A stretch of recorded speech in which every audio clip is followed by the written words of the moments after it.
ప్రకాశం జిల్లా ఒంగోలు టీడీపీ నేత వీరయ్య చౌదరి హత్య కేసులో ప్రధాన నిందితుడు సురేష్ బాబుకు ముందస్తు బెయిల్ను సుప్రీంకోర్టు నిరాకరించింది.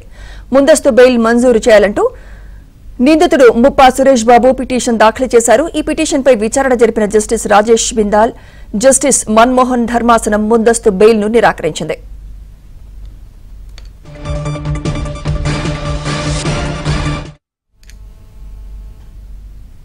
ప్రకాశం జిల్లా నాగులుప్పలపాడులో పట్టపగలు వీరయ్య చౌదరిపై దాడి చేసి హత్య చేసిన ఘటనలో సురేష్ బాబు ప్రధాన నిందితుడిగా ఉన్నాడు. ఈ కేసులో ఇప్పటికే 9 మందిని అరెస్ట్ చేయగా ప్రధాన నిందితుడిగా ఉన్న సురేష్ బాబు పరారీలో ఉన్నట్లు గతంలోనే పోలీసులు తెలిపారు. ప్రస్తుతం ముందస్తు బెయిల్కు పిటిషనర్ సురేష్ బాబుకు అర్హత లేదని సుప్రీంకోర్టు ధర్మాసనం తెలిపింది.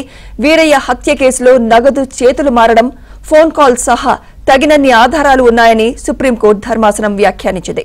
మిగిలిన నిందితులకు రెగ్యులర్ బెయిల్ వచ్చిందని పిటిషనర్ తరపు న్యాయవాది చెప్పగా, కింది కోర్టులో తెచ్చుకోవాలని ముందస్తు బెయిల్ పిటిషన్కు అర్హత లేదంటూ పిటిషన్ను సుప్రీంకోర్టు డిస్మిస్ చేసింది. ఇదే అంశంపై మరింత సమాచారం మా ఢిల్లీ బ్యూరో చీఫ్ కృష్ణ అందిస్తారు. కృష్ణ, టీడీపీ నేత వీరయ్య చౌదరి హత్య కేసులో కీలక పరిణామం జరిగింది. ఈ కేసులో నిందితుడు సురేష్ బాబు బెయిల్ కోసం సుప్రీంకోర్టు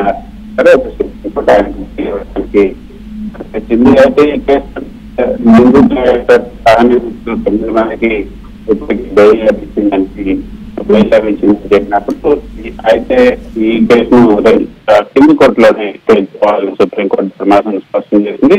అయితే ఈ సందర్భంగా కొన్ని కీలకమైనటువంటి వ్యాఖ్యలు చేసింది.